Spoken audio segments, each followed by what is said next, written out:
All Blacks 38, Pumas nil, means the pressure is off All Blacks coach Ian Foster a little bit. Maybe not fully, based on their performance. It'll be a bit of a disappointing one for the Pumas, but given the amount of changes they made going into this game and having to play 4 games in a row, and potentially 6 if you include their 2 warm-up games, it's kind of not... I don't want to say it's not surprising, but it was always on the cards that the All Blacks could put up a score like this, and that's just the way it played out. So, yeah, I'll go over some of the key stats, the key moments of the game, and where this leaves us.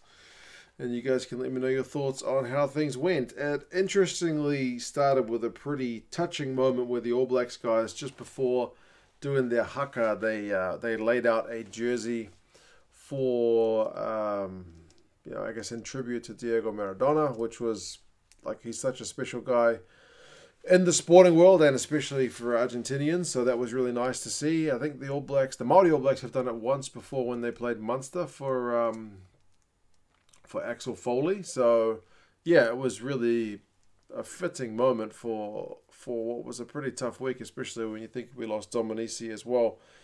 From France, but you could see it was a hot day, man. There was talks about it being like almost like 40 degrees, I think. Obviously a bit cooler by the time game kicked off at like 7:35 local time, but there were flies buzzing around, and it seemed like it was going to be a pretty tough one. Interestingly, there was a little bit of a kicking battle early from 2 guys with fairly big boots, in Emiliano Boffelli and Jordie Barrett, but the All Blacks started to turn the screws pretty early on the Pumas guys, man. Their scrum won a first penalty on 4 minutes. They took a long shot at it. It was Jordie Barrett. He pushed it a bit wide. Maybe showed the mindset of the All Blacks guys that we want to get the win first. Take the 3, right? And, but yeah, they had just all the ball and all the pressure. And that kind of remains true for the entire game. The All Blacks just had so much possession and so much territory. You may even look at 38-0 and go, it could have been more if the All Blacks had taken their chances. It could have been less if they'd kicked the ball out before the death. But anyway, 9 minutes, the TMO has a look for a potential Beauden Barrett try. It was an on-field no try after Mo'unga puts a little... chip through, but it was knocked on, so the Pumas had a 5-meter scrum to try and exit, but they only managed to get it to the 22, and then the All Blacks go 12 phases. Eventually, they get it to Dane Coles, who loves that space out there on the right wing. Good long pass from Mo'unga to get it to him, and Mo'unga, another guy who's oft criticised here in New Zealand, maybe had one of his better games in an All Blacks jersey as well. Kicks a good conversion, and it's 7-0 to the All Blacks relatively early. They go close to another cross kick to Jordie Barrett on the counter not long later, about 3 minutes later. But nothing doing there. And eventually they go back for a penalty, which the All Blacks duly kick to make it 10-0 after about 16, 17 minutes. And at that point, the All Blacks are looking, pretty comfortable. You'd have to say, like I said, they had so much ball. And, by 18 minutes, they're still 10-0 up. You're thinking maybe it's going to be more. 18 minutes, actually, they mucked the kickoff up. The Argentinian guys kicked the ball back to them from that penalty score. And they did manage to get the ball. So it was a bit of a concerning one because it wasn't the only time they did this. It wasn't quite as bad is what was happening with the Wallabies last week. Because last week the Wallabies would give away a penalty and concede points seemingly from the kickoff. The All Blacks were just a little bit messy. The Argentinians managed to get a maul turnover because they held the All Blacks guy up. But from the resulting scrum, the All Blacks managed to win a penalty. So a bit of a lost chance from the Pumas, and they didn't have that many. They were in the All Blacks half. They managed to hold up an All Blacks runner to get a maul called from the ref, turn the ball over, and then they lose the scrum. It's like a chance to set up a set move or whatever, but yeah, easy exit for the All Blacks. Not long later, Sanchez kicks a ball dead, and that's the moment where I kind of was thinking maybe it's just not going to go the Pumas' way today. Sanchez puts in a kick. On another day, the ball cuts left a bit earlier, and it's like a pinpoint accurate kick, but this one just runs a little bit long. It even hits the corner flag and then goes dead. So it's back to the Argentinian half for the scrum. So it's just one of those days where it didn't quite go right.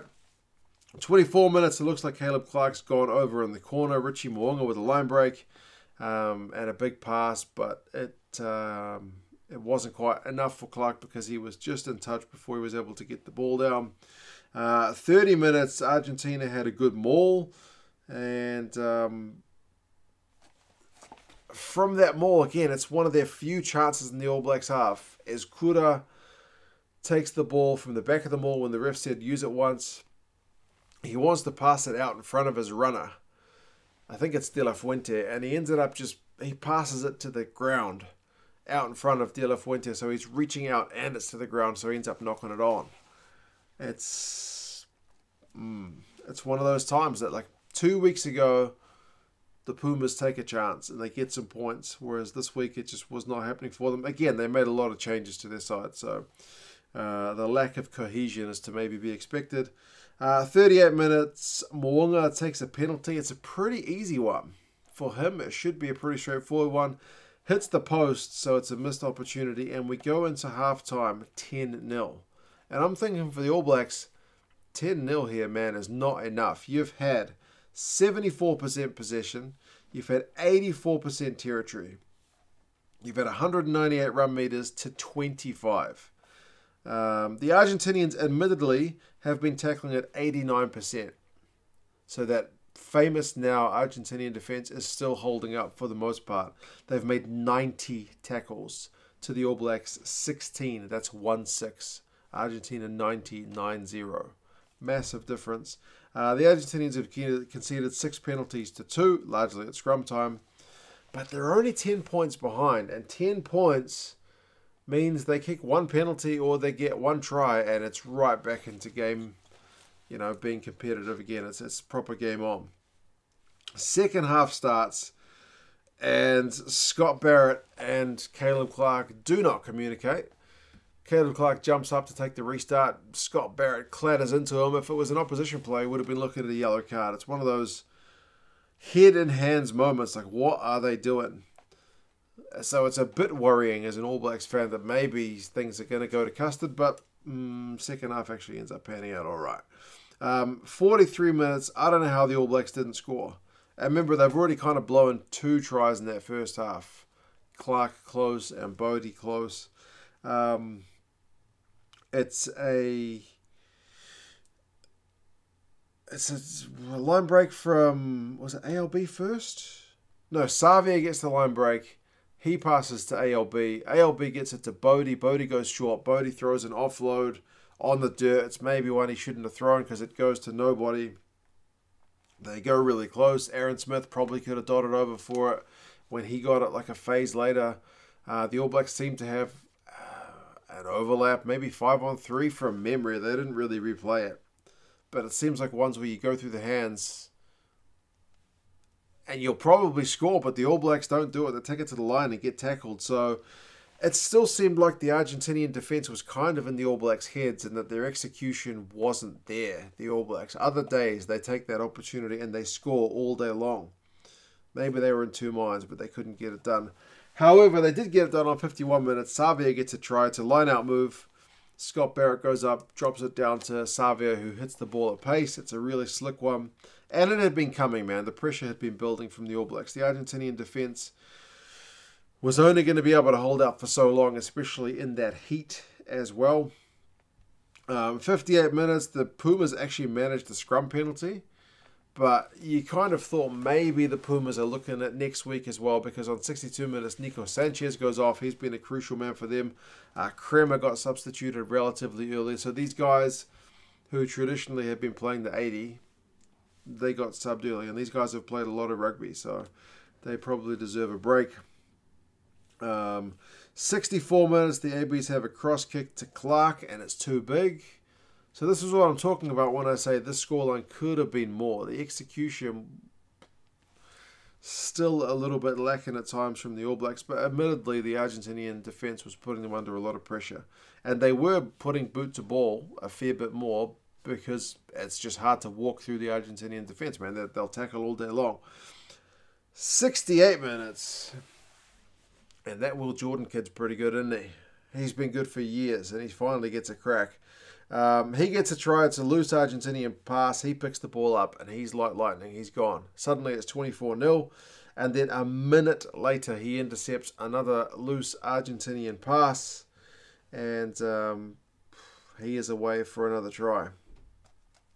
It's crazy stuff. Suddenly, the game's just starting to blow out. Lomax gets yellow carded right on like 80 minutes for a clean out with his kind of arm on one of the Argentinians guys' heads, which is not a good look, especially when you're up by as much as they are. There's a bit of handbags from a resulting play. Cody Taylor gets a penalty reversed. It's initially an All Blacks penalty, but because he comes in late, it's overturned for the Argentinians, so they get a penalty, but they're unable to get any points. And when the All Blacks get the ball in their own 22, they just decide to like bugger it. They're going to have a throw around, and they end up scoring a try through Tuipulotu to show some proper gas.